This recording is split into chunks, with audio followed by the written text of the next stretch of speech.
Si Maris, kasalanan niya ito. Pinakain niya kami ng uod at may amag na pagkain. Anak, Roger, tingnan mo ang tiyan ko. Maraming mga insekto sa loob. Yung likod ko, maraming gumagalaw na mga alay. Tapos, yung alupihan dito dumaan sa ilong ko at gumagapang papunta sa lalamunan ko. Anak, tulungan mo ko. Ayoko pang mamatay. Ayaw ko sa'yo.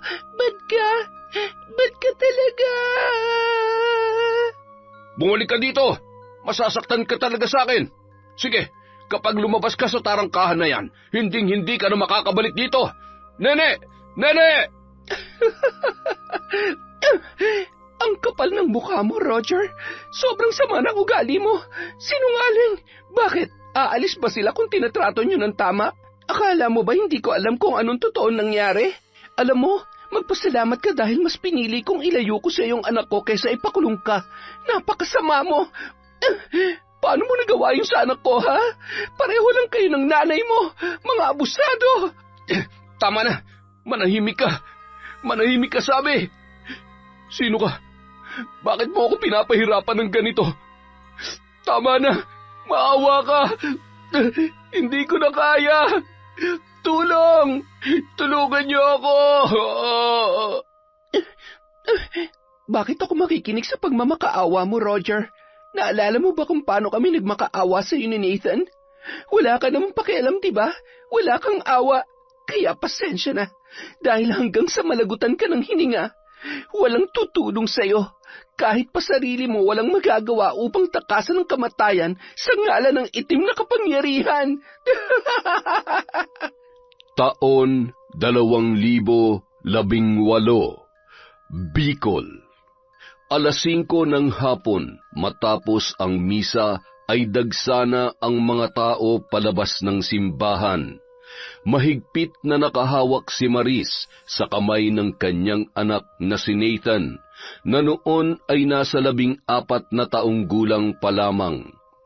Dahil sa espesyal na kondisyon noon ay umaasta yon na tila ba 7 taong gulang na bata. Pilit nung kumakawala sa kamay ng kanyang ina at dahil siksikan ay tuluyan na nga siyang nabitawan ni Maris. Anak, Nathan, saan ka pupunta? Hintayin mo si nanay. Nawala yun sa kanyang paningin, kaya naman napahawak sa kanyang ulo si Maris at nagpalinga-linga.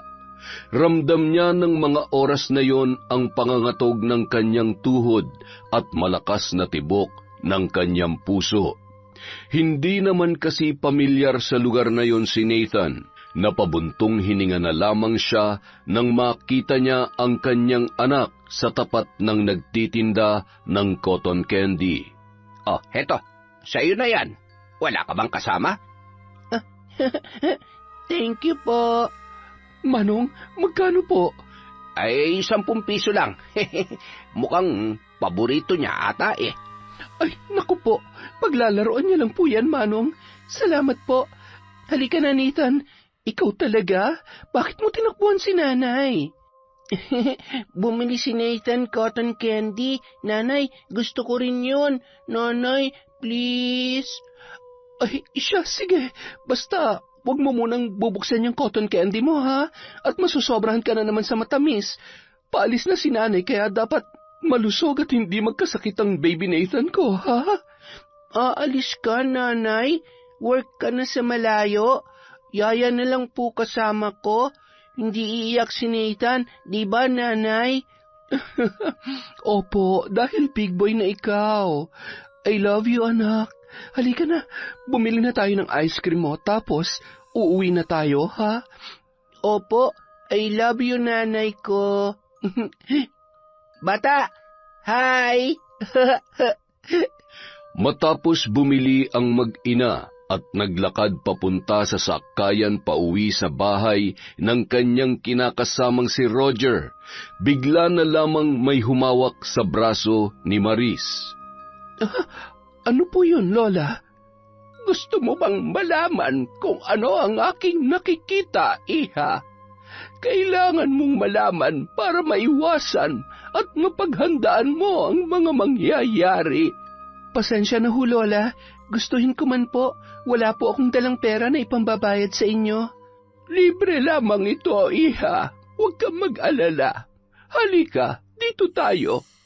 Akin na yung mga kamay mo. Nakikita ko ang magandang kapalaran na naghihintay sa iyo sa ibang bansa. Ngunit may kapalit na pagsubok ang kaginhawahang matatamasa mo kapag hindi ka umiwas sa mga taong pinagkakatiwalaan mo. Makiramdam ka sa mga nakapaligid sa iyo. Hindi lahat ng nagpapakita ng kabutihan at pagmamahal ay totoo. Mahirap kumawala sa isang patibong na magdudulot ng isang malaking bangungot. Mag-iingat ka at ingatan mo ang anak mo. Gabayan ka nawa ng Diyos. Ipagdarasal ko ang iyong kaligtasan. Salamat ho, Lola. Sige po, mauna na po kami. Anak, halika na. Ubus na ice cream ni Nathan. Makalipas ang 3 araw, madaling araw pa lamang ay gising na si Maris at ang kanyang kinakasamang si Roger. Matapos ang 6 na buwang pagsasama ay nagpasyang magturo si Maris sa ibang bansa. Kumpara sa sahod na natatanggap niya sa pagtuturo sa Pilipinas ay triple ang sahod na offer sa kanya sa Thailand. Iiwan niya ang kanyang anak sa pangangalaga ni Roger at ni Aling Beth na nanay ng lalaki. Sa katunayan, masayang-masaya ang ina ni Roger sa naging pasya ni Maris na mangibang bansa para magtrabaho. May isa ring anak si Roger sa una niyang asawa na pumanaw na matapos maipanganak si Nene na noon ay 10 taong gulang pa lamang. Anak, aalis na si nanay, ha? Magpapakabait ka. Mahal na mahal kita, Nathan. Ate, sigurado po ba kayong hindi niyo siya gigisingin? Baka kasi hanapin niya kayo at magwala siya paggising niya. Ay, mas mahihirapan akong umalis kung gising siya at makikita ko siyang umiiyak. Nakapagpaalam naman ako sa kanya kagabi. Yaya, ikaw nang bahala sa anak ko, ha? Huwag ka mag-alala. Aalalayan ka naman ng Kuya Roger mo. Tataasan ko rin ang sahod mo sa mga susunod na buwan. Basta ipangako mo lamang sa akin na aalagaan mo siya at... Wala po kayong dapat ipag-alala. Para ko na rin pong anak si Nathan. 5 taon na rin po akong naninilbihan sa inyo. Napamahal na po kayong pareho sa akin. Mag-iingat po kayo, ate, ha? Hihintayin po namin ni Nathan ang pagbabalik ninyo. Mahigpit ring niyakap ni Maris ang yaya ng kanyang anak. Malaki ang tiwala at nakikita niya kung paano nun inaalagaan ng mabuti si Nathan sa kabila ng kondisyon nito. Agad namang tinawag ni Roger si Maris dahil dumating na ang sasakyan na nirentahan nila papuntang terminal papunta sa Maynila.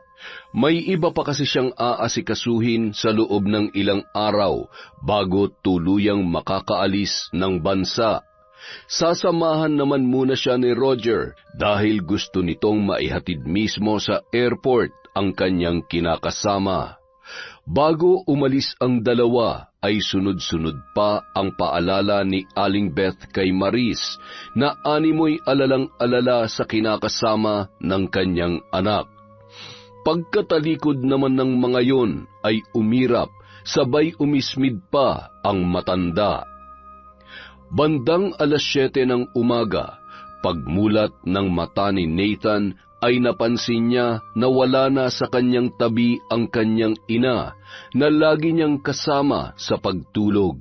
Wala na rin ang mga maleta, dahilan para sumigaw ito ng malakas na ikinagulat naman ng kanyang yaya na si Grace, pati na rin ang noon ay bumalik pa sa higaan na si Aling Beth. Nanay! Nanay! Nasaan si nanay? Hindi aalis si nanay. Hindi pwedeng umalis si nanay. Nathan, tama na yan. Di ba kinausap ka na ng nanay mo? babalik din naman siya agad, diba? Basta magbabait ka at makikinig kay Yaya. Tama na yan. Huwag ka nang umiyak. May natutulog pa, baka magising sila at pagalitan tayo. Yaya, huwag mong iwan si Nathan, ha? Opo, hindi ka iiwan ni Yaya. Love na love ka kaya ni Yaya. Hug na nga lang ni Yaya ang baby Nathan namin. Tahan na yan. Ano ba yan, ha? Bakit sumisigaw yung alaga mo? Hindi mo ba kayang patahimikin yan? Puiset, natutulog pa ang apo ko kaya patahanin mo yan. Ang laki-laki na kung makaiyak parang... Ay, sa bagay, hindi nga naman pala nakapagtataka. Pasensya na ho, Aling Beth. Huwag po kayong mag-alala. Kalmado naman na po siya. Malakas na isinara nun ang pinto, kaya lalong napahigpit ang pagkakayakap ni Nathan sa yaya nito. Takot, Nathan, Yaya. Takot ako sa kanya. Ayaw ko sa kanila. Uwi na tayo sa house, Yaya. Mababait naman sila, Nathan. Basta behave ka lang, ha? Hindi na tayo pwedeng bumalik doon. Malayo. At ito na ang bago nating bahay. Masasanay ka rin. At saka, mas malapit yung school mo dito, diba? Agad namang napakalma ni Yaya Grace si Nathan.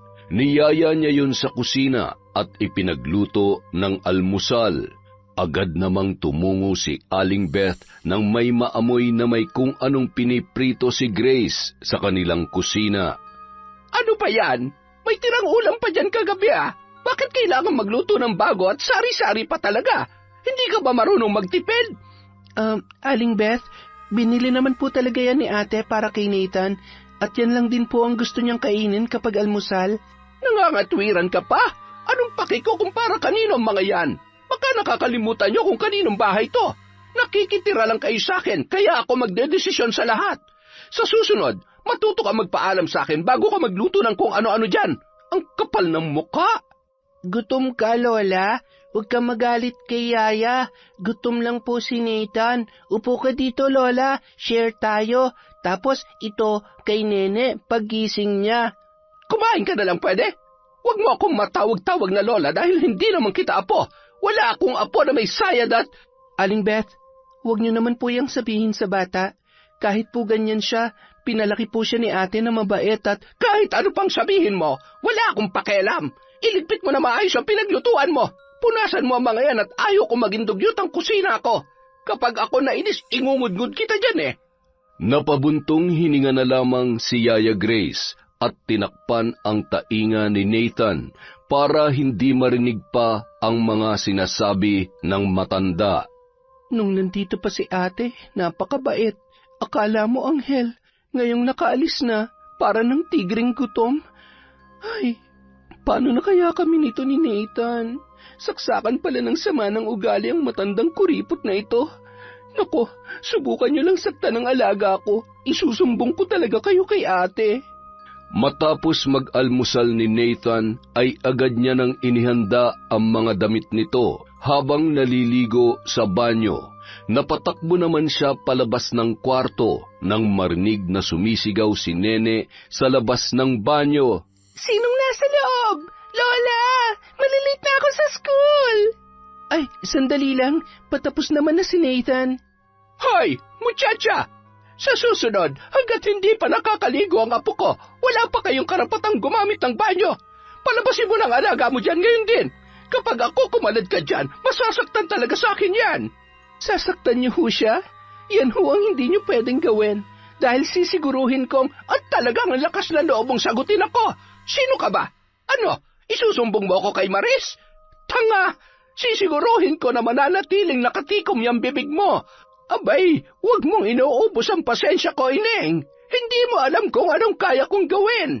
Lola, huwag po kayong magalit. It's okay na po. Huwag po kayong mag-away. Masama po yon. Walang masama sa ginagawa ko, Apo. Tinuturo ko lamang sa kanila kung saan nila dapat ilulugar ang sarili nila sa pamamahay na ito. Yumuko na lamang si Grace at pinigilan ang inis na nararamdaman sa matapobreng matanda. Kung alam lang ni ate na ganyan pala ang ugali niyo, siguradong hindi niya kami iiwan dito ni Nathan. Kawawa naman ang alaga ko kung ngayon pa lang ganito ng trato ninyo. Kailangan malaman to ni ate. Tatawagan ko siya mamaya. Pagkatapos maligo ni Nathan ay lumabas na yon. Nakabalot ng tuwalya ang katawan at nahihiya pang tumakbo papunta sa kanyang kwarto nang makita si Nene. Kapansin-pansin naman sa mukha ni Nene na nagsisi sa kanyang inasal, lalo na't naging dahilan yon para magalit ang kanyang Lola Beth. Yun kasi ang unang pagkakataon na nakita niyang galit na galit yon. 10 taong gulang pa lamang si Nene, bagamat may kaartehan ay mabait naman na bata. Sa katunayan, natutuwa pa siya na meron na siyang maituturing na kapatid. Agad namang nagbihis si Yaya Grace at tumungo sila sa paaralan sakay ng tricycle. 4 na oras siya maghihintay sa kanyang alaga bago mag-uwian. Kinapa niya ang kanyang bag na bitbit nang maalala niya na gusto niyang tawagan ang nanay ni Nathan na si Maris. Napakunot noo siya at kinabahan dahil wala roon ang kanyang cellphone. Napabuntong hininga na lamang siya at iniisip kung saan niya yon nailagay. Sa pagkakatanda niya, sa bag niya nilagay ang cellphone bago natulog. Ipinagsawalang bahala niya na lamang yon dahil nasisiguro niyang nasa bahay lamang ang kanyang cellphone. Nang makauwi sila ni Nathan, habang pinapakain ang kanyang alaga ay panay naman ang hanap niya sa kanyang telepono. Ngumisi sabay tinawag siya ni Aling Beth na noon ay nanonood ng TV sa sala. Ano ba ang hinahanap mo at kanina ka pa hindi mapakali? Yung cellphone mo ba? Paano niyo po nalaman? Nasa inyo po ba yon? Bakit? May tatawagan ka ba? Tatawagan mo si Maris? Sige, umupo ka rito. Tawagan mo siya at pagkatapos ay ibalik mo ulit sa akin yan. Ayaw ko kasi ng matabilang dila. Magandang samahan namin at malaki ang tiwala sa akin ni Maris. Sa amin ang anak ko at hindi ko hahayaan na ikaw ang sisira noon. Aba, ayos. Sigurista. Magmamaldita, takot naman palang isumbong. Ay, gusto mo ng laro ha? Eh di sige. Aling Beth, pasensya na ho kung nasagot-sagot ko kayo kanina. Hindi na po yun mauulit. Huwag po kayo mag-alala. Hindi naman po ako magiging sakit ng ulo ninyo. Susundin ko ho kung anong gusto ninyo. Tutulungan ko rin ho kayo sa mga gawaing bahay para hindi kayo napapagod at hindi umiinit ang ulo ninyo. Talaga? Mabuti naman. Magkakasundo tayo dyan. Sige na, kumain ka na. Ubusin mo na yung tirang ulam kagabi at malapit nang mapanis yan. Ay, grabe. Ibang klase. May tao palang ganito. Ay, Diyos ko, kayo na nga lang po ang bahala. Basta huwag niyo lang sasaktan ng alaga ko. At baka makalimutan ko na matanda kayo. Nang gabi rin yun, nakausap naman ni Yaya si Maris. Nakabantay nga lang si Lola Beth sa bawat salitang sasabihin niya. Ayaw naman makipag-usap ni Nathan dahil nagtatampo pa rin ang bata.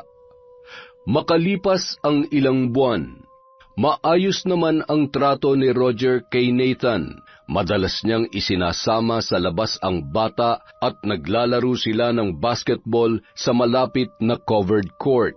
Masaya si Nathan kahit may mga pagkakataong sinusumpong yun, lalo na kapag hindi maganda ang gising at may gustong hindi nasusunod. Nasanay na yon sa pagsusungit ni Aling Beth at kung minsan ay idinadaan na lamang noon sa pagmumukmok sa kwarto.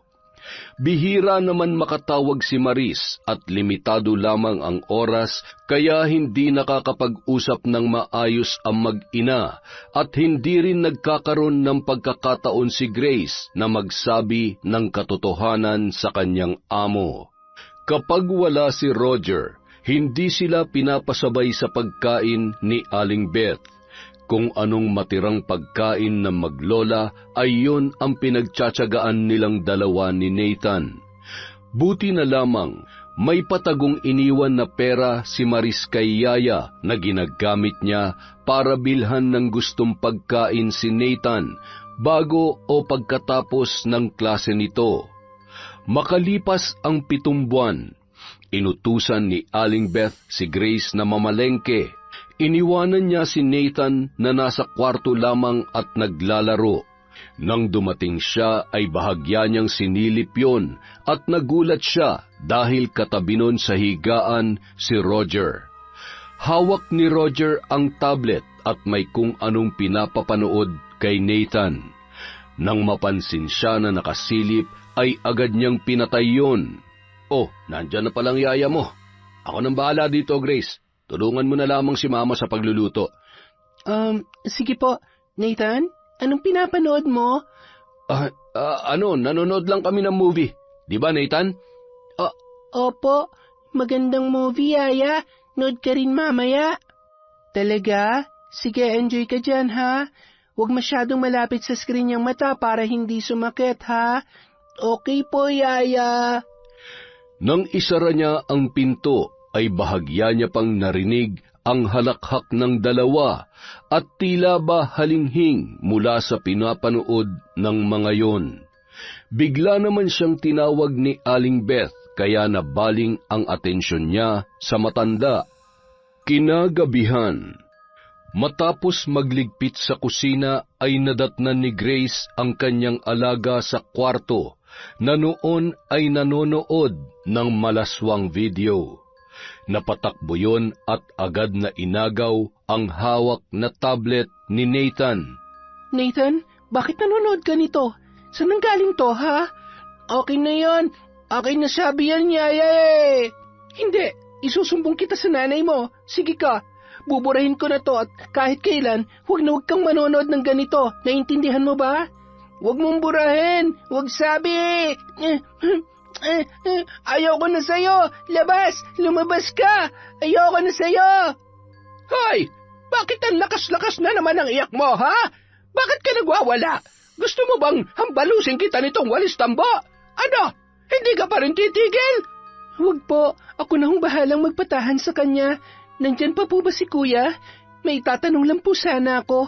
May pinapanood po kasing maselang video si Nathan. Si Kuya lang naman po ang kasama niya kanina. Wala naman pong alam sa mga ganyan. Abat, ano akala mo sa anak ko, manyakis? Aba, alam mo namang may sira ang pag-iisip niyang alaga mo. Kaya kung ano-anong pumapasok na kalokohan sa utak niya. Talaga namang si Roger pa ang pagdidiskitahan mo? Hay, manahimik ka na, ha? Kung hindi, pareho kayong tatamaan sa akin. Agad namang isinara ni Grace ang pinto bago muling kinausap ang umiiyak pa rin na si Nathan. Tahan na, huwag ka nang umiyak. Hindi naman ako galit eh. Nathan, bawal kasi yun sa bata. Kaya binura ni Yaya. Huwag ka nang umiyak. Nagagalit si Aling Beth. Alam mo naman kapag nagalit yun, parang monster. Katulad nito. Krrrr. Tatawa na yan. Paano nga yung monster? Rawr! Oh, diba? Nakakatakot. Kaya huwag ka nang umiyak. Matulog ka na, ha? Hinaplos-haplos pa muna ni Grace ang buhok ng kanyang alaga bago tuluyang nakatulog yon. Napapaisip din siya na walang ibang naglagay nun sa gadget ng bata kundi ang padrasto nito. Para namang ewan yun si Kuya. Pati ba naman tong bata ay dadamay niya pa sa kalokohan niya? Ay, kagigil. Paano ko ba siya kukumprontahin? Nakakainis naman kasi eh. Hindi ba dapat alam niya na hindi yun pwede kay Nathan? Para namang walang anak na babae sa ginagawa niya. Ano bang gagawin ko? Baka mamaya kung ano-ano pang pumasok sa isip nitong alaga ko. Ilang linggo pa ang nakalipas, mas lalo lamang napapalapit si Nathan kay Roger. Bagay na ikinababahala naman ni Grace. Wala naman siyang magawa para pigilan o kumontra kapag nagbabanding ang dalawa. Maliban sa bagay na yun, ay may isa pang bumabagabag sa kanyang isip.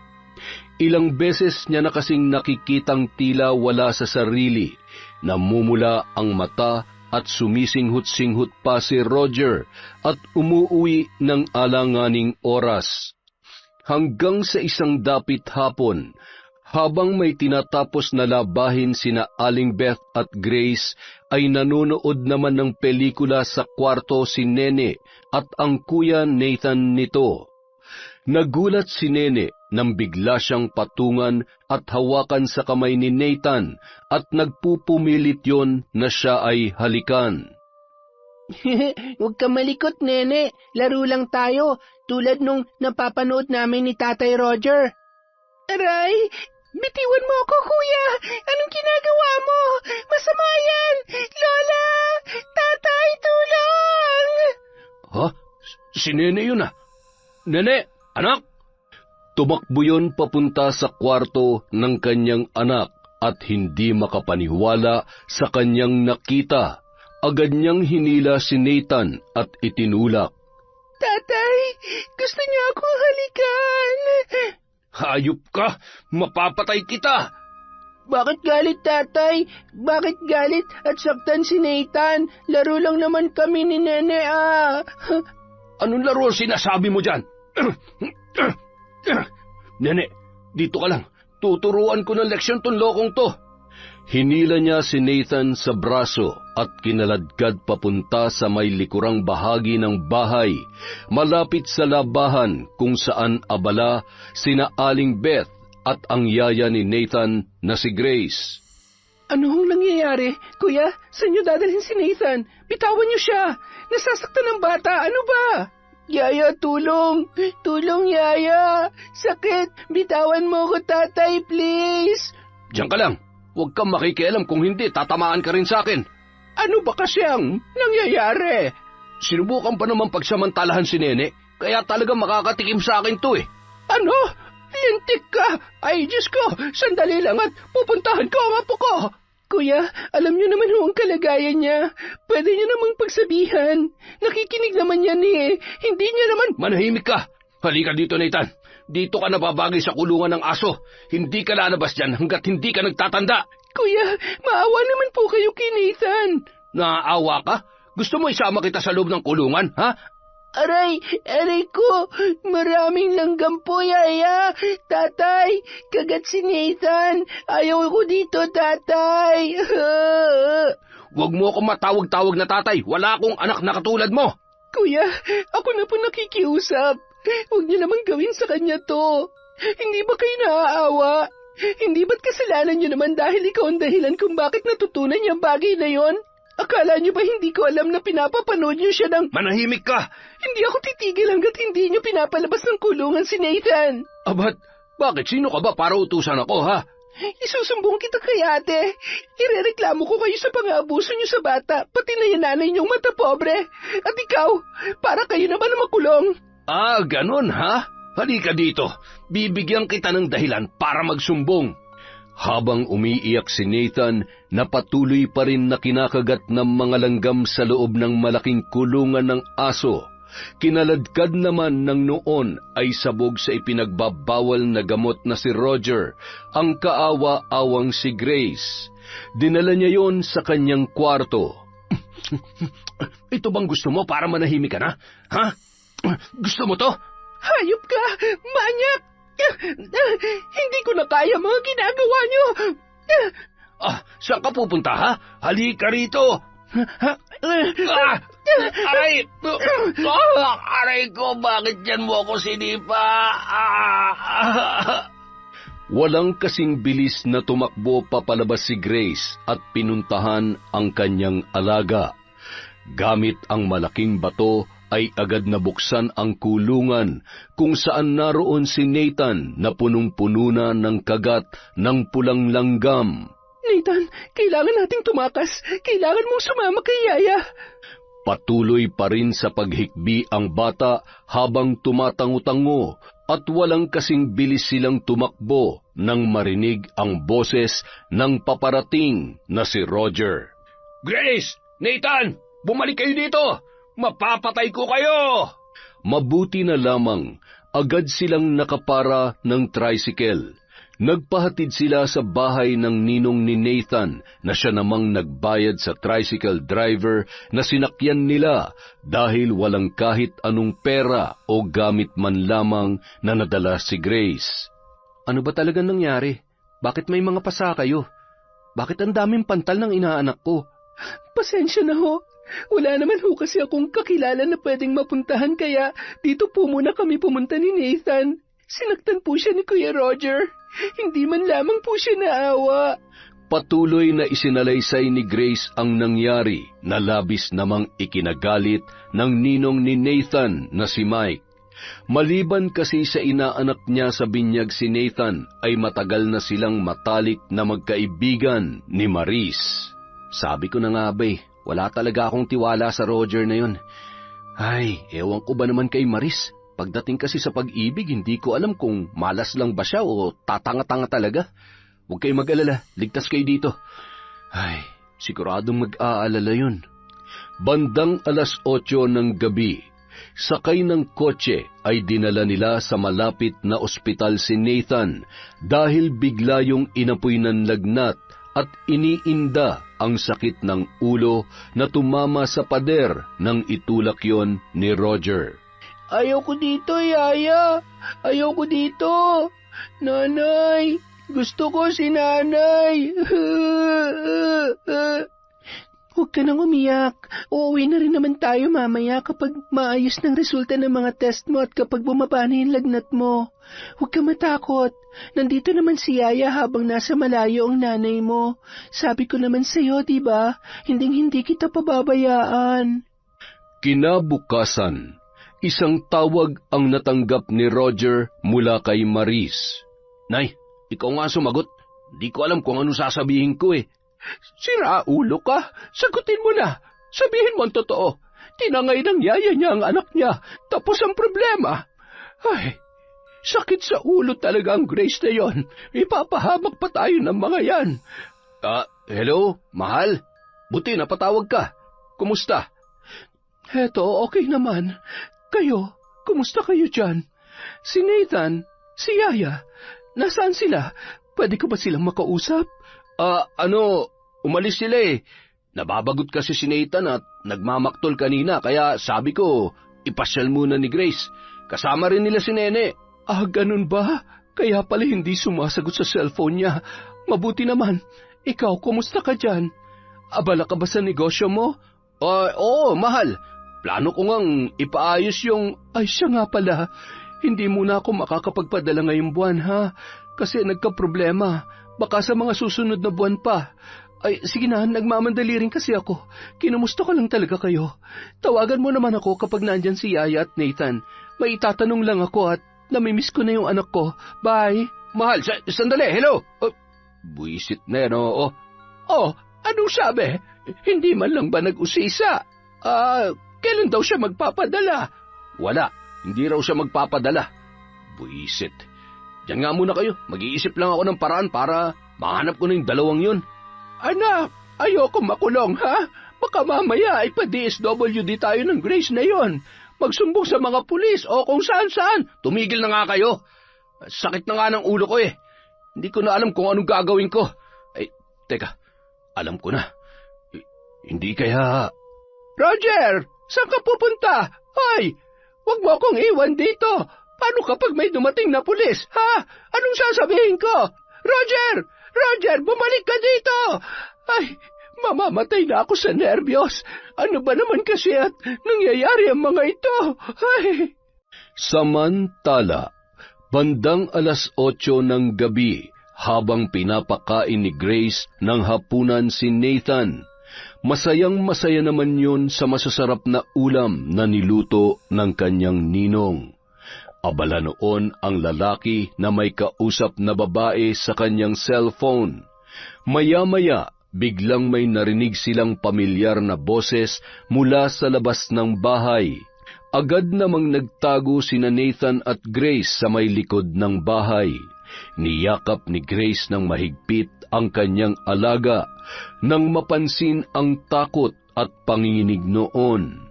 Samantala, ikaw pala, Roger. Napadalaw ka. Anong meron? Mike, Ano kasi, hinahanap ko si Grace at si Nathan. Nagpaalam kasi na umalis kahapon tapos hindi pa rin bumabalik. Kaya iniisip ko kung saan sila nagpunta. Nagbabaka sakali ako na kung napadaan sila dito baka hindi. Ang tagal ko nang hindi nadadalaw yung inaanak ko. Tatawagan ko nga sana si Maris para mangumusta kaya lang abala rin ako palagi sa trabaho ko . Kung sakali man, wag mo na sanang ipaalam kay Maris. Ano kasi, ayaw ko namang mag-alala pa siya. Gagawin ko na lang ng paraan.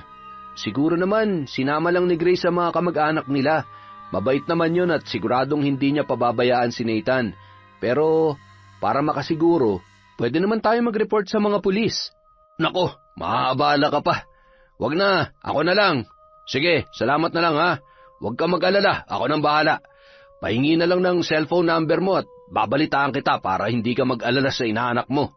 Nang tumalikod yon, ay napailing-iling na lamang si Mike dahil sa pagkadismaya at labis na kasinungalingan ni Roger.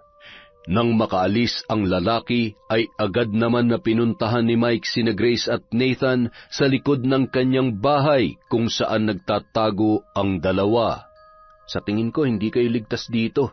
Sa kulit ni Roger, siguradong babalik at babalik yun. Kung pumunta kaya muna kayo sa Maynila, o di kaya... Kung okay lang ho sa inyo, isasama ko ho si Nathan sa isla. Malayo na po yon at wala naman silang alam sa lugar na yon. Hindi niya rin naman alam kung taga saan ako. Ligtas po kami ron. Mabuti pa nga. Maraming salamat sa pagmamalasakit mo sa batang ito ha. Susubukan kong tawagan si Maris. Siguradong wala yung alam tungkol sa mga kalokohan at kasinungalingan ni Roger. Ay. Kinabukasan, hinatid ni Mike ang dalawa sa sakayan ng bangka papunta sa islang pinagmulan ni Grace. Masayang-masaya naman si Nathan habang sila ay nakasakay sa bangka at sinisilip ang maasul-asul na kulay ng walang kaalon-alon na dagat. Bandang 3:00 ng hapon nang makarating sila sa isla. Malayo-layo ang kanilang nilakad bago sila nakarating sa bahay ni na Grace. Yun na lamang ang natitirang ala-ala niya sa kanyang tatay na namayapa 6 na taon na ang nakalilipas. Malinis ang bahay dahil inaalagaan pa rin yon ng kanyang tiyuhin, maging ang mga halaman na nakatanim sa buong paligid. Natuwa naman ang lalaki sa biglaang pag-uwi ng dalaga. Ngunit nagtaka yon sa batang kasama nito. Ipinaliwanag naman ng dalaga ang nangyari at kalaunan ay naunawaan din noon. Yun naman ang nag-asikaso at tumulong sa kanila mula sa pag-iigib at pag-aayos ng lutuan sa kusina. Masayang-masaya na naglalaro sa labas ng bahay si Nathan. Humiga-higa pa yon sa berdeng damo at nagpagulong-gulong. Hinayaan naman ni Grace na maglaro habang abala siya sa pagluluto. Pagsapit ng gabi, agad na nakatulog si Nathan sa kanyang kwarto dahil sa pagod. Walang kuryente kaya naman nakabukas lamang ang bintana para pumasok ang sariwang hangin. Nang matiyak na mahimbing na ang pagkakatulog ng bata, ay nagmamadaling tumungo yon sa dating kwarto ng kanyang tatay, kung saan nakatago ang mga gamit na ibinilin ng kanyang nanay bago yon namatay. Dahil tubong sikihor ang kanyang ina, ay maalam yon sa paggamit ng iba't ibang itim na mahika, palipad hangin, pambabarang at may kaalaman din yung manggamot ng ilang karamdaman. Nung nabubuhay pa yon, ay minsang ipinakita sa kanya ang aklat ng karunungan kung saan naroon ang mga hakbang upang makisapi sa itim na kapangyarihan at magmumulat sa kaisipan ng isang hindi pangkaraniwang kaalaman at kapangyarihan. Nung mga oras na yon, buo na ang kanyang loob na gumanti at pasakitan ang taong umagrabyado sa kanya at sa kanyang pinakamamahal na alaga na si Nathan. Ito ang magiging daan para matuto kayo sa mga pagkakamali nyo. Akala nyo porket mahina at walang laban ay matitibag nyo. Hindi nyo alam kung ilang beses ako nagtiis para lamang hindi nyo masaktan si Nathan. Pero lahat ng pang-aabuso ay may hangganan. Makikita nyo kung gaano kaimportanteng mamuhay ng walang inaapakan. Habang binabasa ang bawat pahina ng aklat, ay unti-unti niyang nauunawaan ang mga bagay-bagay at kung paano niya yun gagamitin. Sa pagpapatuloy na pagbabasa ay hindi niya maunawaan kung bakit tila sa bawat orasyon sa aklat na yun ay nagmamarka sa isip at kanyang mga mata.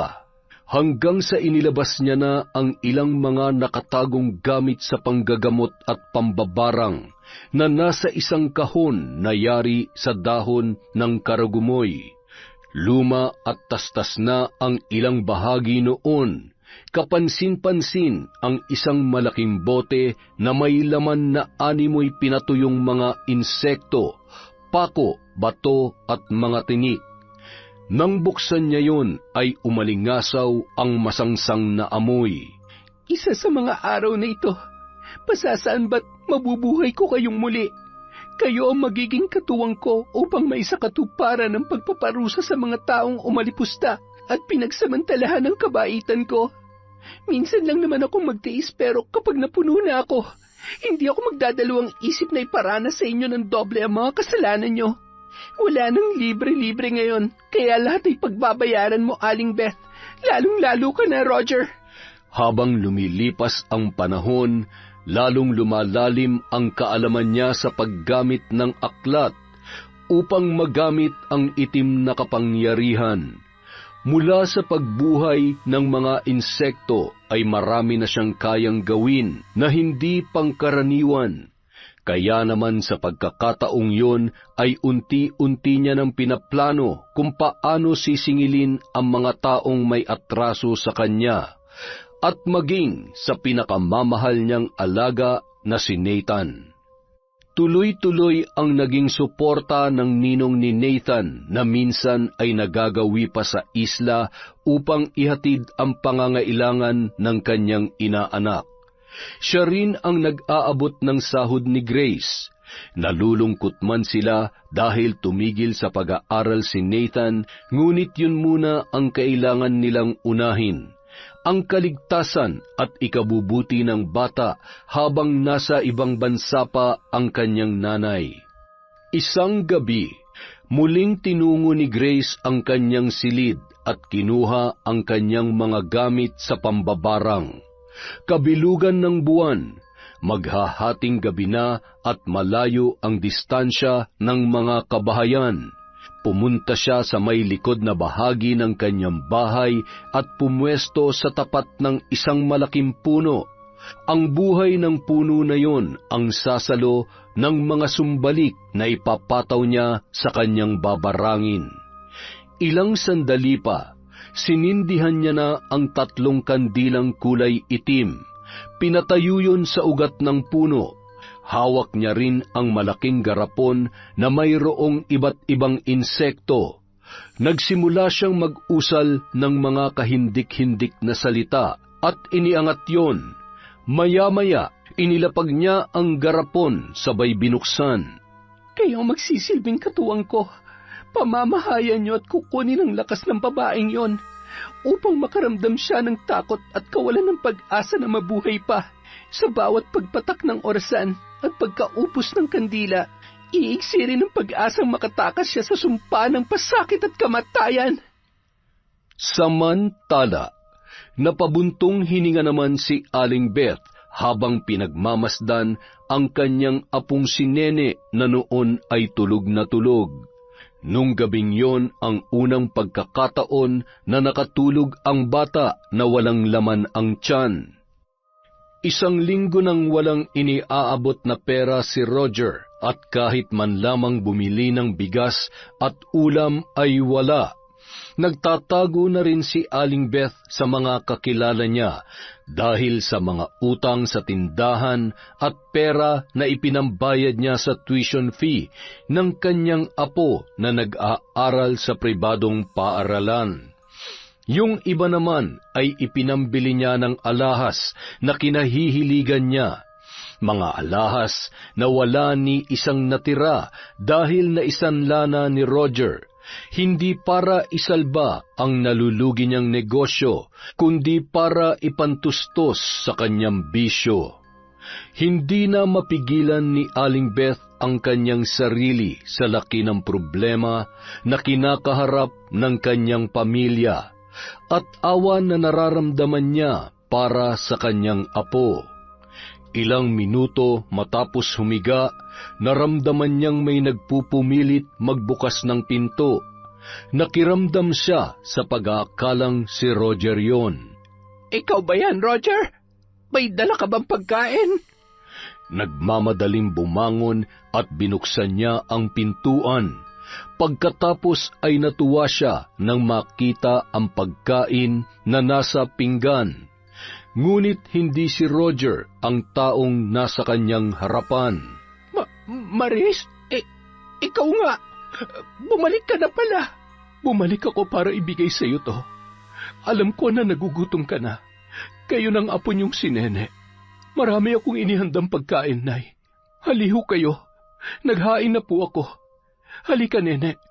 Kumain muna tayo. Salamat. Salamat at umuwi ka na. Gutom na kasi kami ni Nene. Si Roger, hindi pa rin siya umuwi. Masayang-masaya ang maglola at napapalunuklaway pa nang makita ang napakaraming masasarap na pagkain.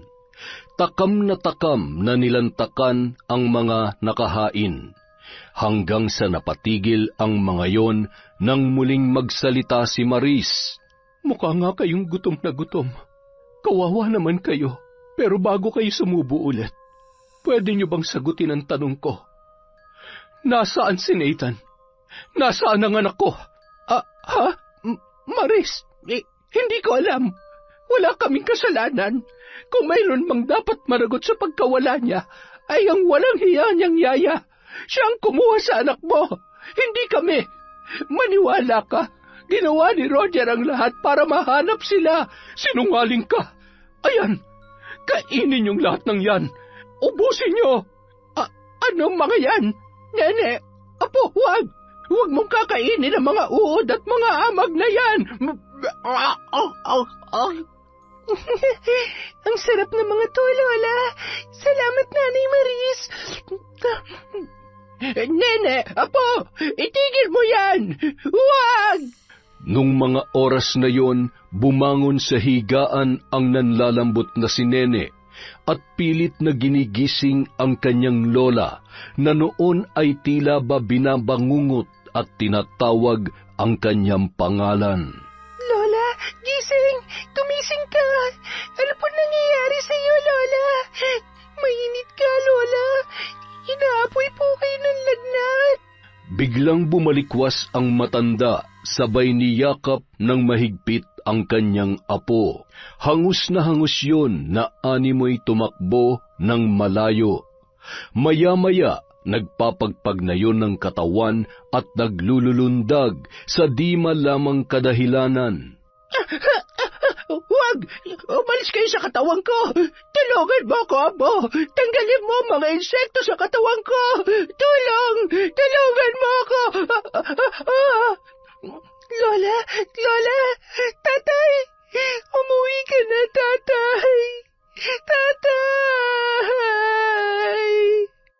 Maya-maya, dumating na ang tila wala na naman sa sariling si Roger.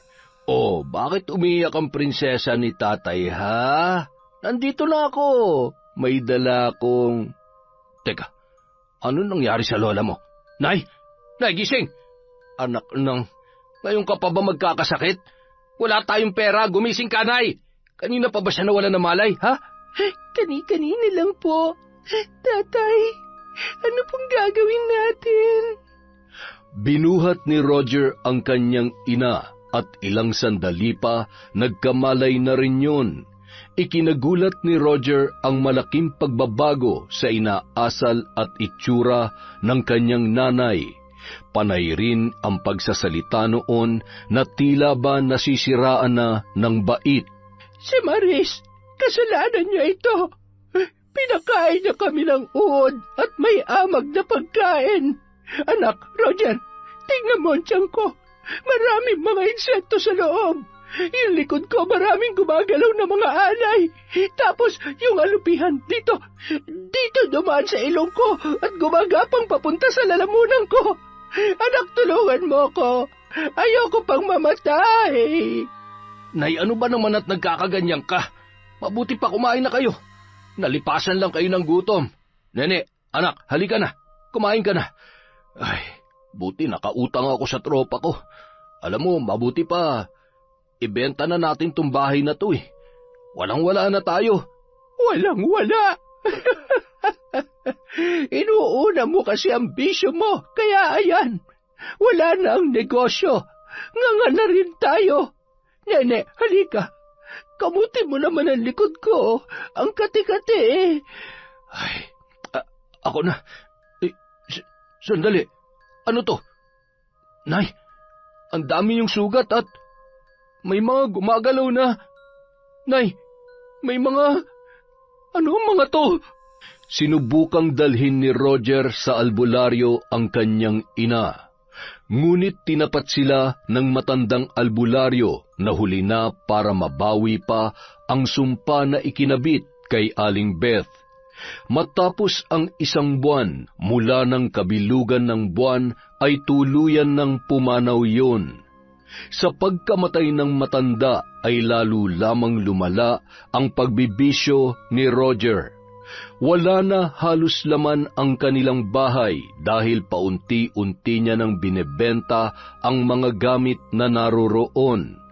Napabayaan niya na si Nene at madalas ay mag-isa lang yun sa bahay, umiiyak at nagtitiis sa gutom. Madalas niya pang napagbubuntunan ng init ng ulo ang kanyang anak. Tay, bakit niyo binenta yung TV? Tatay naman eh. Ano ba? Hindi ka ba titigil? Aanhin mo pa yon. Mapuputulan na rin naman tayo ng kuryente. Bakit kasi hindi kayo nag-work? Di ba tatay kayo? Dapat, aray! Wala kang karapatan na pagsabihan ako ng ganyan. Anak lang kita. Ayoko na sa'yo. Bad ka talaga. Bumalik ka rito. Masasaktan ka sa akin. Sige, kapag lumabas ka sa tarangkahan na yan, hindi ka na makakabalik dito. Nene! Nene! Ano ba? Napakatigas ng ulo mo ah. Siya, bahala ka na sa buhay mo. Buisit! Makalipas ang ilang araw, isang sasakyan ang tumigil sa harapan ng tarangkahan ng bahay. May dalang maleta ang babae, maayos ang porma at malayo pa ay nakangiti na. Maris, ikaw ba yan? Anong ginagawa mo dito? Sa tagal mong hindi nagparamdam, bigla ka na lang babalik na parang walang nangyari. Galit ka ba? Ikaw naman. Abala lang ako sa trabaho. Pasensya na. Huwag ka na magtampo. Nandito na nga ako eh. Hindi ko naman kayo nakalimutan. Ang payat mo naman. At saka parang ang lalim ng mata mo. At tuyot na yung balat mo. Nagbibisyo ka ba? Ano? Biro lang, mahal. Oh, hindi mo man lang ba ako patutuloyin? Miss na miss ko na ang anak ko. Kayong lahat dito. Nathan, anak, nandito na si nanay. Wala dito ang anak mo. Ano? Anong wala? Nasaan siya? Namasyal ba sila ng yaya niya? Paanong mamamasyal wala ka namang ipinapadalang pera? Ay, matagal nang nawawala ang anak mo. Hindi ko alam kung saan siya tinangay ni Grace. Basta nagulat na lang kami ni nanay na bigla na lang silang nawala. O baka naman kasangkot ka sa pagtatago sa kanya. Ano? Ang kapal na mukha mo, Roger. Sobrang sama ng ugali mo. Sinungaling. Bakit? Aalis ba sila kung tinatrato nyo ng tama? Akala mo ba hindi ko alam kung anong totoong nangyari? Alam mo, magpasalamat ka dahil mas pinili kong ilayo sa iyong anak ko kesa ipakulong ka. Napakasama mo. Paano mo nagawa yun sa anak ko, ha? Pareho lang kayo ng nanay mo. Mga abusado. Hindi ko naman sinasadya yun. Minahal ko rin naman at inalagaan ang anak mo nung panahong wala ka. Lalo na si nanay. At saka, huwag mo na siyang sisihin. Wala na si nanay. Patay na siya. Patay na? Ano? Paano? Baka naman natatakot ka lang na ipakulong ko ang nanay mo. Kayong dalawa. Kaya kung ano-ano na naman kasinungalingan ang sinasabi mo. Pwede ba, Maris? Huwag ka na magmaang-maangan. Baka nga may kinalaman ka pa sa pagkamatay niya eh. Binarang siya. Pinabarang siya kaya siya namatay. Ikaw ba? Sabihin mo, ikaw ba may gawa nun sa nanay ko? Wala akong alam sa sinasabi mo. Huwag mong sagarin ang pasensya ko dahil baka matuluyan kang makulong. Maris, pakiusap. Handa akong humingi ng tawad. Luluhod ako kung kinakailangan. Huwag mo naman akong ipakulong. Paawa ka. Hindi ko na alam kung nasaan si Nene. Nawawala din siya. Kita mo na, pati sarili mong anak pinabayaan mo. Wala ka talagang kwenta. Agad namang pumasok si Mike at kinuha ang maleta ni Maris. Nagtagis ang bagang ni Roger sa galit at selos na nararamdaman niya nung mga oras na yon. Nang lumapit at akmang susuntukin, ay agad na nasalo ni Mike ang kamao ni Roger. Sabay hinawakan ng mahigpit at pinilipit yon. Bitawan mo ako! Ang sakit! Sa susunod, mag-isip at mag-ingat ka kasi. Sugod ka ng sugod, wala ka naman palang binatbat. Halika na, Maris. Huwag mo nang sayangin ang oras mo sa lalaking yan. Binabalaan kita, Roger. Huwag na huwag kang magtatangkang lumapit at gumawa ng gulo. Dahil baka sa susunod, matagpuan mo sarili mo sa loob ng kulungan. O kaya pupulutin ka sa kangkungan.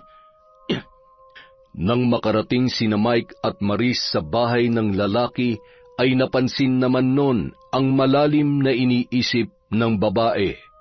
Bakit? May problema ba? Huwag mong sabihin na naaawa ka sa hayop na yon. Mike, hindi. Nag-aalala lang ako kay Nene. Kawawa naman yung bata. Biktima lang din siya. Wala naman siyang kinalaman sa mga nangyayari. Kailangan natin siyang mahanap. Ay, kung yan ang paraan para mapanatag ang loob mo, sige, hahanapin natin siya. Pero kapag nahanap na natin ang bata, anong plano mo? Ibabalik mo siya sa tatay niya? Aalagaan mo? Menor de edad pa siya. At kapag nalaman ng DSWD ang ginagawa sa kanya, siguradong sila mismo magtatama ng lahat. Makalipas ang 1 linggo, tumungo sila sa mga karatig bayan, hanggang sa natagpuan nila si Nene sa gilid ng palengke, kasama ang ilang bata na mamalimos para may pambili ng pagkain. Hindi mapigilang tumulo ang luha ni Maris. Awang-awa siya sa bata at hindi maipagkakaila na hindi niya man kadugo ay itinuturing niya na yon bilang tunay na anak. Kasama ang ibang bata ay pinakain niya ang mga yon. Masayang-masaya naman si Nene na muling makita ang kanyang nanay Maris. Pansamantala nilang iniuwi si Nene para kausapin ng masinsinan. Huwag niyo po akong ibabalik kay tatay. Ayaw ko po doon. Sinasaktan niya po ako at lagi po siyang galit. Uuwi ng lasing at inuubos niya po yung mga gamit sa bahay. Wala na rin po kaming pagkain, nanay. Hindi kita ibabalik sa tatay mo. Pero hindi rin pwedeng si nanay ang mag-aalaga sa iyo dahil kailangan ko rin agad bumalik sa trabaho ko. Pero sisiguruhin ko na magiging maayos ang kalagayan mo. Maaalagaan, ligtas at makakapag-aral ka ulit. Huwag ka nang umiyak. Kailangan mong maging matapang para malampasan mo ang lahat. Pagdating ng araw, kapag kaya mo nang tumayo sa sarili mong mga paa, sikapin mong magkaroon ng magandang buhay. Pero sana, lagi mong pairalin ang kabutihan sa puso mo. Naiintindihan mo ba si nanay, Nene? Matapos maisaayos ang kalagayan ni Nene, ay parang nabunutan ng tinik si Maris, lalo na't nagsisimula na ring mag-imbestiga ang DSWD sa kapabayaan at pang-aabuso ni Roger sa sarili niyang anak. Ilang araw ang lumipas, pumunta ng isla sina Mike at Maris. Tumalun-talun pa sa tuwa si Nathan nang makita ang nanay at ninong niya. Ang saya-saya ni Nathan. Hindi ka na aalis, nanay, ha? Miss na kita, nanay. Sobrang miss na rin kita, anak ko. Ang taba-taba mo na. Naku, mukhang napabayaan ka ni Yaya sa kusina, ah. Ninong, halika. Samahan mo ko dun, Ninong. Play tayo. Sige, na-miss mo rin ba si Ninong, ha? Opo. Habang naglalakad papunta sa may likod na bahagi ng bahay, ay masayang-masaya at naluluha si Maris na pinagmamasdan si Nathan. Ano ba namang luha to? Salamat, Grace. Sobrang salamat sa pag-aalaga at pagmamahal sa anak ko. Hindi ko mapapatawad ang sarili ko kung may nangyaring masama sa kanya. Sa inyong dalawa. Wala kayong dapat ipag-alala, ate. Naging mabait po kayo sa akin. Pamilya ko na po kayo. At si Nathan, para ko na rin po siyang tunay na anak. Masaya po ako kapag masaya siya. Kaya ako ang unang-unang masasaktan kapag malungkot at may mga api sa kanya. Kaya lahat ng kasamaan nila, dapat lang napagbayaran nila. Dapat lang yun sa kanila. Kulang na kulang pa. Ha? Anong ibig mong sabihin? Wala po, ate. Huwag niyo na lamang pong intindihin yung mga sinabi ko. Tuloy na po kayo sa loob para makapagpahinga kayo. Nagluto rin po ako ng paborito niyong suman at pansit. Nako, mukhang kinukulit ni Nathan ang ninong niya. Mukhang masayang-masaya dito ang anak ko. Opo, at saka, alam niyo po, ang dami niya na rin kaibigan dito. Paano po lahat ng dumadaan binabati niya? Hindi na rin po siya iritable katulad ng dati. Sobrang laki ng naitulong mo sa kanya. Parang ikaw na nga ang nanay niya eh. Naku po, parang wala namang araw na hindi niya kayo naaalala. Bago matulog, magpe-pray siya tapos lagi siyang nagwi-wish na umuwi na kayo. Ay, kung pwede nga lang na dito na lamang ako. Kaya lang, hindi pa tapos ang kontrata ko. Konting tiis pa. Iniisip ko nga, paano kung may sarili ka na ring pamilya? Huwag po kayo mag-alala. Wala pa naman po sa isip ko yan. Isa pa, masaya na po ako sa buhay na meron ako ngayon. Kayo ho, baka gusto nyo na hong kulayan yung naudlot na love life nyo ni Kuya Mike. Mas mabait at halata naman pong mahal niya pa rin kayo. Ikaw talaga. Ay nako, mas gusto ko munang matikman yung niluto mo kaysa pag-usapan ng love life ko. Sige po. Pagsapit ng gabi, magkatabing natulog si Nathan at ang ninong Mike niya. Si Maris at Yaya naman sa kabilang kwarto. Nagising si Maris ng hating gabi. Wala sa tabi niya si Grace, kaya naman bumangon siya para hanapin yon. Napansin niyang nakaawang ang pinto, kaya nasisiguro niya na lumabas yon ng bahay. Samantala, kabilugan ng buwan at napakaraming bituin sa kalangitan. Napangiti pa siya at pumikit habang nilalasap ang malamig na simoy ng hangin. Nagpatuloy siya sa paglalakad hanggang sa makarating sa likod na bahagi ng bahay at nagpalinga-linga. Ay, saan kaya nagpunta si Grace? Gabing-gabi na, hindi man lamang nagpaalam. Nang bumaling siya sa isang direksyon, ay napansin niya ang tila baliwanag ng isang kandila. Dagdag pa ang boses ng isang babae na animoy may binibigkas na hindi niya maintindihang mga salita. Lumakad siya papalapit doon at amoy na amoy niya na ang usok ng kandila. Kasabay ng pagkaupos ng kandila At ang luha nito ay simbolo ng buhay mo. Hindi kita bibigyan ng pagkakataon na itama ang pagkakamali mo dahil wala sa akin ang salitang kapatawaran. Kamatayan mo lamang ang magpapagaan sa galit na nararamdaman ko. Magdusa ka, Roger. Magdusa ka. Sa kabilang banda, napabalikwas si Roger sa kanyang kinahihigaan. Nagpalinga-linga siya nang maramdaman ang init na tila pinapatakan ng kandila ang kanyang katawan. Umuusok at isa-isang naglilitawan ang sugat sa kanyang balat habang naririnig niya ang boses ng isang babae na tinatawag ang kanyang pangalan. Biglang napahawak si Roger sa kanyang ulo. Tama na! Manahimik ka! Manahimik ka, sabi! Sino ka ba? Bakit mo ako pinapahirapan ng ganito? Tama na! Maawa ka! Hindi ko na kaya! Tulong! Tulungan niyo ako! Maya-maya, naramdaman niya ang mga galamay ng kung anong insekto na nasa kabilang tainga niya. Hawak ang kanyang buhok habang galit na galit ang ugat sa noo ay nagliparan ang mga bangaw, tipaklong at putakti. Napahawak yun sa kanyang dibdib nang maramdamang may kung anong bumabara at nakatusok doon. Hinahabol ang hininga na animoy nalulunod. Pakiusap! Patawarin mo na ako! Huwag mo akong papatayin! Kailangan ako ng anak ko! Sige na!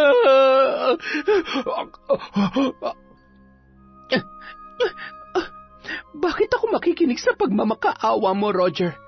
Naaalala mo ba kung paano nagmakaawa sa'yo si Nathan? Wala ka namang pakialam, di ba? Wala kang awa, kaya pasensya na. Dahil hanggang sa malagutan ka ng hininga, walang tutulong sa'yo. Kahit pa sarili mo walang magagawa upang takasan ang kamatayan sa ngalan ng itim na kapangyarihan. Mga pulang langgam, ano pang hinihintay nyo? Pagpiestahan nyo ang ari ng lalaking manyakis na yan upang maranasan niya ng triple at higit pa sa sakit na pinaranas niya kay Nathan. Diyos ko, Grace, anong ginagawa mo? Itigil mo yan! Itigil mo yan! Bitawan mo ako! Huwag kang makikialam! Hindi mo alam! Muntik niya na ako mapagsamantalahan ng gabing yon. Hindi siya pwede mabuhay. Masama siya. Napakasama niya. Papatayin ko siya. Papatayin ko si Roger. Sila ng nanay niya. Lahat sila. Pati na malditang batang yon. Grace, huwag. Huminahon ka. Huwag kang magpapatalo sa galit na nararamdaman mo. Patawarin mo ko. Kasalanan ko kung bakit nangyari ang lahat ng ito. Patawad. Pero hindi ko hayaan na madungisan ang mga kamay mo dahil sa taong katulad niya. Delikado ang ginagawa mo. Paano kung mapahamak ka dahil sa ginagawa mong yan? Masama ang pumatay at umanib sa itim na kapangyarihan. Shh! Tahan na, Grace. Makalipas ang 1 linggo, nagkakagulo ang mga tao dahil sa mabaho na tila ba nabubulok na hayop na nagmumula sa bahay ni Roger. Naroon din ang mga kinatawan ng DSWD na magsasagawa sana ng interview sa lalaki tungkol sa kaso ni Nene. Hindi po namin alam kung may tao dito, pero tara ho, tingnan natin kung nariyan si Roger. Ilang araw na po kasi naming di napapansin, tapos hindi rin po namin maintindihan kung saan galing yung napakabahong... Akala ko nga po'y nakalimot lamang ako magsipilyo. Yung pala'y sadya nga galing dito ang umalingasaw na... Ay, ang baho talaga. Roger! Roger! Tao po! May naghahanap sa'yo dito sa labas. Ano ho yun? Ay, hala, si Roger yata. Ano nangyari dito? Ay, Diyos ko po. Patay. Patay na si Roger. May patay. Patay na si Roger. Tulong. Takot ako sa... Ay, naku po. Isang patay at isang nahimatay. Kailangan natin tumawag ng pulis. Ipinarating naman ng mga otoridad kay Maris ang nangyari. Cardiac arrest ang resulta ng otopsiya para matukoy ang naging sanhi ng pagkamatay noon. Napagtanto rin na nasobrahan na yon sa paggamit ng ipinagbabawal na gamot na naging dahilan ng kanyang kamatayan. Ang mga sugat niya naman sa katawan na animoy pinagkakagat ng mga insekto ay hindi naman maipaliwanag. O, ano nangyari? Bakit napapabuntong hininga ka? Ay, hindi ko alam kung dapat bang ipagpasalamat ko o maaawa ako sa kanya. Kanino? Kay Roger. Bakit? Ano nangyari sa kanya? Wala na siya. May tumawag na pulis kanina. Ano nang plano mo ngayon? May pinagsamahan naman kami. Ang mabigyan siya ng maayos na libing. Tingin ko yun ang pinakahuling bagay na magagawa ko para sa kanya. Agad namang ipinaalam ni Maris kay Grace ang nangyari. Napayuko na lamang ang dalaga at napaluha. Sobrang sama ko po ba? 2 taong napatay ko dahil sa pambabarang. Ate, masama akong tao. Hinaya ko mabahira ng kasamaan ng kamay ko dahil sa mga taong katulad nila. Hindi kita masisisi sa mga nangyari. Nagalit at nasaktan ka lang. Naging mali lang ang paraan ng paghihiganti mo pero hindi ibig sabihin masama ka ng tao. Nagkamali ka, oo. Mali ang pumatay at lalong mali na makianib sa itim na kapangyarihan. Maaaring sinubok ka lamang din ang pagkakataon.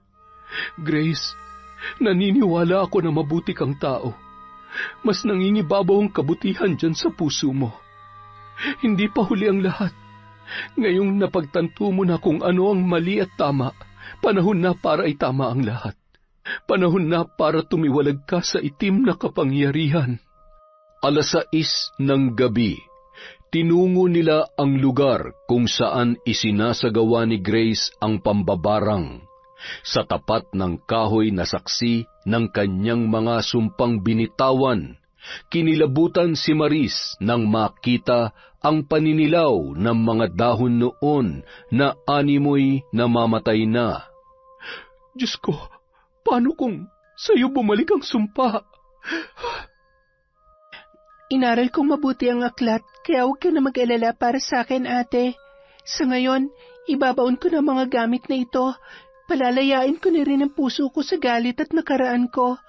Pangako, hinding-hindi ko nagagamitin ang itim na kapangyarihan. Kinaumagahan, pumunta sila sa bayan. Doon muna sa bahay ni Mike na malagi ang mga yon habang mayroon silang inaasikaso. Matapos mailibing si Roger ay para na ring nabunutan ng tinik sa dibdib si Maris. Sobrang bait mo, ate. Kasi kung ako, hindi ko ipapalibing yon. Dapat nga hinayaan na lang yun mabulok dun sa bahay niya eh. Ganun talaga. Mahal na mahal eh. Tigilan mo nga ako, Mike. Kanina ka pa, ha? Ganyan talaga kapag nagsiselos, ate. Ako? Sa itsurang yun, magseselos ako. Mas gwapo ko dun, oy. Kunwari ka pa. Halata ka naman. Ay, huwag ka mag-alala. Anong laban ng patay sa buhay na buhay at napakagwapo pa? Ay, yan ang ayaw ko sa lahat kapag binobola mo ako. Alam mo kung bakit? Ayaw daw. Mukhang tuwang-tuwa ka. Nako, excuse me lang po muna ha. Naiinggit po ako. Makalipas ang 1 linggo, muli na nilang hinatid sa isla sina Nathan at Grace. Abala na rin sa pag-aasikaso pabalik sa ibang bansa si Maris. Magkasama silang nagsimba ng araw na yun. Ang bilis ng araw. Aalis na naman ako bukas. Pero sa ngayon mas magaan na. Alam kong nasa mabuting kalagayan si Nathan. Huwag ka mag-alala, hindi ko sila pababayaan. Lalong-lalo na si Nathan. Basta, iingatan mo ang sarili mo doon, ha? Lagi kang tatawag at huwag mo akong ipagpapalit sa mas gwapo sa akin doon. Sira ka talaga. Puro ka ganyan. Kaya nalilito ko sa iyo eh. Alam mo, sa totoo lang, kasalanan mo lahat ng kamalasan ko sa love life. Kung nun pa umamin ka na, di sana hindi na ako nagkaligaw-ligaw pa. Ay, humahanap lang naman ako ng tiyempo. Isa pa, hindi pa ako handa nun.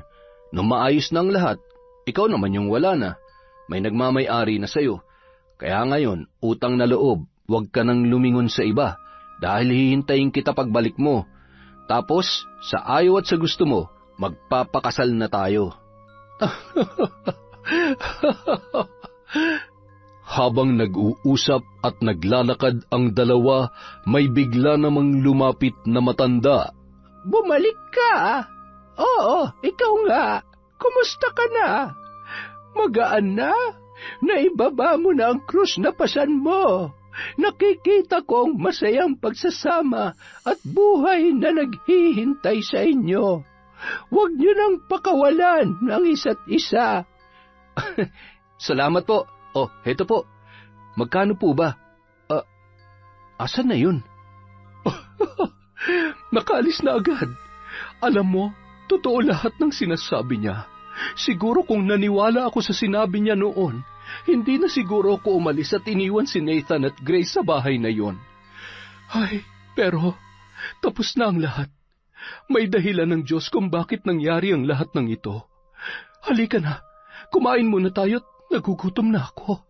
Makalipas ang 2 taon, habang naglalakad si Mike papunta sa bahay ni Grace sa isla, bitbit ang mga pasalubong at iba pang mga pinamili. Napapalingon naman ang mga tao at ang ilan ay kumakaway pa. Dahil ilang ulit nang nagpapabalik-balik si Mike doon, ay namumukaan na rin siya ng mga taga roon. Siguradong masusurpresa si Nathan. Nung nakaraan, kinukulit niya ako na pauwi na raw kita. Talaga? Miss na miss niya na siguro ako. Siyempre naman, parang ako. Miss na kaya kita. Tse, paano mo ako mamimiss Maya't maya ka naman tumatawag. Ay, iba pa rin naman yung magkasama tayo. Oo na, teka, si Nathan ba yun? Saan kaya siya pupunta? Nathan, anak?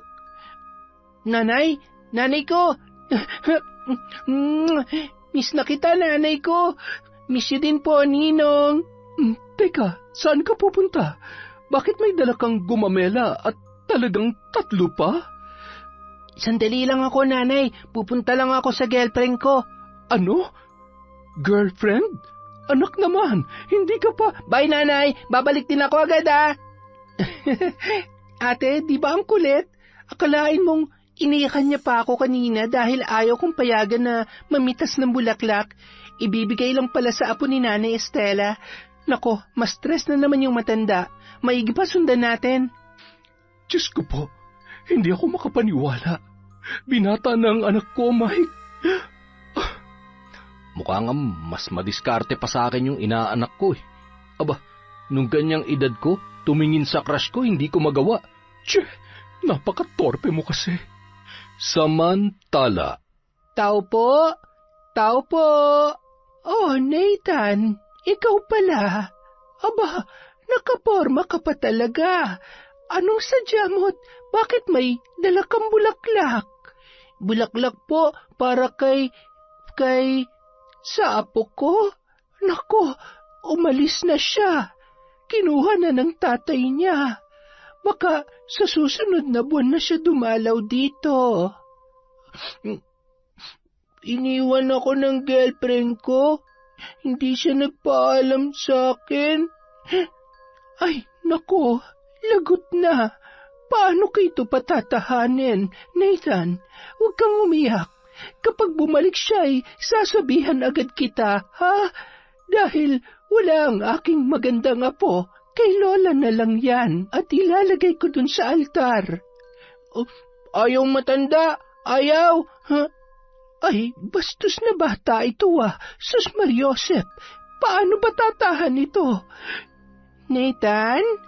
Bakit umiiyak si Nathan? Sinaktan niyo po ba siya? Nathan, nasaktan ka ba? Grace, hindi. Wala akong ginagawa sa bata. Umiyak lang siya dahil hinahanap niya ang apo ko. Dapat lang Dahil kapag sinaktan niyo ang alaga ko, makakatikim kayo sa akin. Halika na, Nathan. Umuwi na tayo. Nagkatinginan naman sina Mike at Maris sa inasal ni Grace. Hawak pa nun ang braso ni Nathan at mabilis na naglakad pabalik sa kanyang bahay. Lumapit naman si Maris sa matanda. Pasensya na ho kayo. Baka medyo mainit lamang po ang ulo ni Grace. Ako na po ang humihingi ng tawad. Nanay po ako ni Nathan. Ikaw pala ang kanyang ina. Mabait at nakakatuwa si Nathan. Siya nga pala, ilang buwan ko nang napapansin na ganyan si Grace. Mula nang umuwi dito ang dating nobyo niya at may kasama ng iba. First love nga naman nila ang isa't isa. Kaya lang ganun talaga. Buntis na pati yung babae kaya... Nung mga oras na yun, kinutuban na naman si Maris para kay Grace. Nasisiguro niya na may kakaiba na namang ginagawa ang dalaga. Iba rin ang aura noon. Nababasa niya ang galit at sakit sa mga mata nito. Kinagabihan, matapos maghapunan ay agad na silang tumungo sa kani-kanilang silid. Natatawa pa si Maris habang pinapakinggan ang harutan ni Mike at Nathan sa kabilang kwarto. Hindi naman mapakali sa higaan si Grace. Hindi rin gaanong nagkukwento yon katulad ng dati. At hindi na malayan ni Maris na nakatulog na pala siya. Nang siya ay magising, ay nagulat siya nang wala na naman sa kanyang tabi si Grace. Agad niyang hinanap ang dalaga at tumungo sa isang lugar na nababatid niyang kinaroroonan ni Grace. Hindi nga siya nagkamali. Hawak ng dalaga ang isang larawan na pinapatakan niya ng kandila habang nag-uusal ng mga nakakatakot na salita. Grace! Ate! Grace naman! Ano na naman to? Hindi ba nangako ka na sa akin na hindi mo nagagamitin yan? Patawarin mo ako, ate. Hindi ko na alam ang gagawin ko. Gulong-gulo ang utak ko. Nasasaktan ako. Kinalimutan ko na siya eh. Akala ko hindi niya na ako babalikan pa. Pero alam mo kung anong masakit pagbalik niya. May kasama siyang iba. May mahal na siyang iba, ate. Grace, lumilipas din ang sakit. Kailangan mo lang tanggapin na wala na. Tapos na. Tanggapin mo na hindi kayo ang nakalaan para sa isa't isa. Ang pagtanggap ang unang paraan para mawala yung sakit na nararamdaman mo. Gusto mo bang maging dahilan upang maging miserable ang buhay ng iba? Halika. Tumayo ka dyan. Akin na yan. Huwag mong sirain ang buhay mo dahil lamang sa lalaki. Gamitin mo ang sakit na nararamdaman mo para maging mas malakas at para mas mahalin pa ang sarili mo. Hindi ko alam kung paano gawin yan, ate. Pero salamat. Susubukan ko ang lahat na makakaya ko. Pinag-aral ni Maris si Grace sa kolehiyo. Nagsama naman sila ni Mike bilang mag-asawa. Nagpasya silang magpakasal at magkatuwang na pinalago ang kanilang mga negosyo upang hindi na kailanganin pang bumalik sa ibang bansa ni Maris. Bumalik din sa pag-aaral si Nathan. Isang araw, dinalaw nila si Nene na matagal na nilang hindi nakikita. Nanay, salamat po at pinalikan niyo ako. Namiss ko po kayo. Nanay, nag-aaral po ako mabuti katulad ng sabi niyo sa akin. Babalik pa po ba kayo sa ibang bansa? Si Kuya Nathan po. Kumusta na po siya? Kasama ko ang Kuya Nathan mo. Gusto ka rin niya makita at marami siyang pasalubong sa'yo. Nanay, Nene, ikaw na si Nene. Ang tangkad mo na. Ang ganda-ganda pa rin ni Nene, nanay. Gusto mo, sama ka sa amin? Ang dami kong toys. Tapos, pasyal tayo sa mall. Tapos, dun sa isla. Ang ganda-ganda ng dagat, Nene. Tapos, nandun yung girlfriend ko. Maganda siya, mahaba ang buhok at... Nanay, may girlfriend na raw si Kuya, oh. Wow, ang dami naman nito. Pati damit. Nanay, salamat po ha. Sana pagdating ng araw, makasama ko ulit kayo. Huwag ka mag-alala. Kaunting tiis na lamang, nene. Kapag nasa tamang edad ka na, may karapatan ka ng mamili kung saan mo gusto. Makakaalis ka na rito. Para hindi ka malungkot, dadalasan namin ang pagdalaw sa'yo. Gusto mo ba yon, Nathan? Opo, nanay. Huwag kang iyak, nene. Huwag kang sad. Love ka ni Kuya. Hindi aaway, ha? Salamat, Diyos ko. Sa kabila ng kalagayan ng anak ko, napakabuti pa rin ang kanyang puso. Oh, bakit umiiyak na naman ang mahal ko, ha? Nandyan ka na pala. Wala to. Natutuwa lamang ako. Masayang masaya si Nathan. Salamat, mahal, ha? Salamat sa pagiging mabuting ama sa kanya. Salamat sa pagiging mabuting asawa. Mahal na mahal kita. Mahal na mahal ka namin ni Nathan. Mas mahal na mahal kita. Ayaw ko ng pagdaanan mo ang hirap at lungkot na pinagdaanan mo noon. Mahal na mahal ko kayo ni Nathan at syempre, ang magiging anak natin. Siguradong mas matutuwa si Nathan kapag nalaman niya na magkaka-baby brother na siya. Tama ka. Yon, napakahiwaga talaga ng pagmamahal. Sa susunod na po ulit ang shoutout natin. Naglilista pa po si Kwentong Enteng. Maraming salamat po sa walang sawang pagsuporta sa Kwentong Enteng.